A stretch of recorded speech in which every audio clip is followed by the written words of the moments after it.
Monsieur Christophe Caresche. Merci Monsieur le Président, Monsieur le Premier ministre. Ma question porte sur le projet de création d'un centre d'hébergement d'urgence pour sans-abri en lisière du Bois de Boulogne.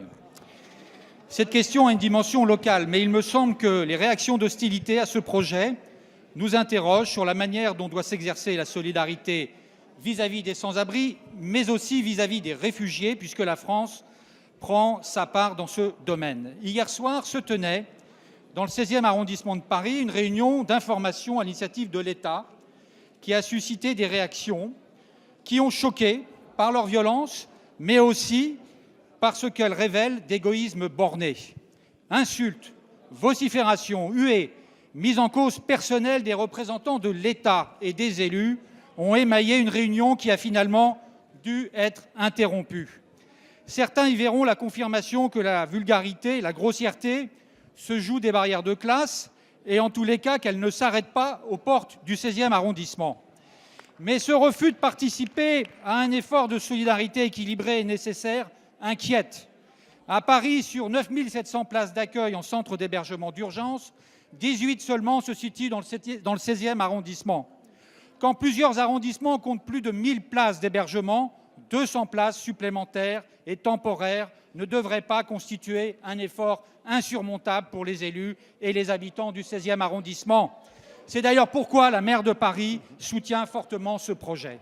Partout dans notre pays, les Français font preuve de solidarité, notamment dans l'accueil des réfugiés. Des communes, je pense à Pézat-Villeneuve dans le Puy-de-Dôme, acceptent d'héberger des migrants venus de Calais. Ce n'est pas facile, cela peut provoquer des tensions, mais personne ne peut se dispenser d'exercer cette solidarité.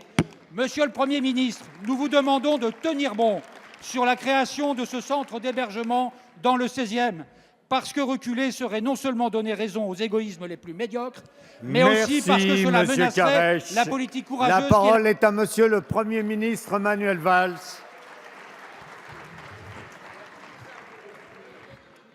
Monsieur le député Christophe Caresche, j'ai pris connaissance, bien sûr, des conditions dans lesquelles la réunion d'information publique organisée. Je sais que c'est toujours difficile pour un maire quand on est confronté à ce type de dossier, organisé hier par la mairie de Paris à la demande de monsieur le maire du 16e arrondissement. Et j'ai pris connaissance, comme vous, des conditions dans lesquelles les choses se sont passées. J'en suis profondément choqué et je souhaite vous dire, donc à mon tour, la détermination de l'État pour mener à bien ce projet. Le débat public est indispensable parce qu'il faut convaincre, mais on ne peut pas tolérer que le débat public soit, monsieur le député, ainsi manipulé. Parce que rien ne peut justifier les insultes et les menaces dont la représentante de l'État a été l'objet. Je viens que au premier rang de l'Assemblée de l'opposition, ça suscite beaucoup d'émotions. Et en tout cas, on peut se mettre d'accord, monsieur le député, que rien ne peut justifier les mensonges sur ce projet. Et donc, je veux le dire avec clarté, le gouvernement soutient pleinement le projet de création du centre d'hébergement sur l'allée des Fortifications situé en lisière du Bois de Boulogne. Car ce projet, me semble-t-il, est nécessaire et exemplaire. Nécessaire car, faut-il le rappeler ici, que l'accueil des personnes en détresse est une obligation légale que le représentant de l'État doit assumer dans chaque département. Faut-il rappeler que ce centre accueillera 200 personnes, des familles avec enfants pour moitié, et qu'à Paris, plus de 30 000 personnes sont mises à l'abri chaque jour. 78 centres d'hébergement les accueillent aujourd'hui. Aucun centre n'existe dans le 16e arrondissement. Son ouverture en juin est un élément indispensable pour partager l'effort, pour ne pas concentrer l'accueil des populations en difficulté uniquement dans les quartiers les plus populaires. Je veux souligner le grand sérieux du travail accompli pour la construction de ce centre par la préfecture de Paris en lien avec la mairie de Paris.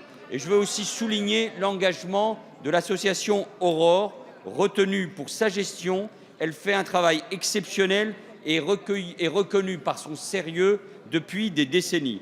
Pour mon gouvernement, monsieur le député, je vous réponds d'une manière plus large. Faire vivre la solidarité, c'est aussi garantir que tout le monde, mais aussi tous les territoires, prennent leur part à l'effort. C'est ce que nous accomplissons ici en direction des familles en détresse. C'est aussi ce que nous accomplissons pour les migrants. L'Île-de-France, et la ministre du Logement aurait pu le rappeler également, accueille plus de 3000 migrants répartis sur tout son territoire. C'est enfin ce que nous faisons à Calais, où le regroupement des migrants dans les abris solides installés dans la partie nord de la Lande s'opère dans l'intérêt et le respect de la dignité des personnes. Le gouvernement agit. Nous sommes conscients qu'il y a des égoïsmes et nous sommes conscients aussi qu'il y a de la démagogie. J'en ai également entendu ce matin sur une radio. Mais il n'est pas possible, il n'est pas juste que certains souhaitent se dérober à l'effort. En matière de solidarité et de lutte contre la pauvreté, chacun doit assumer ses responsabilités. Le gouvernement assume les siennes, les collectivités, toutes les collectivités doivent faire de même. Merci, Monsieur le Premier ministre. La parole est à Monsieur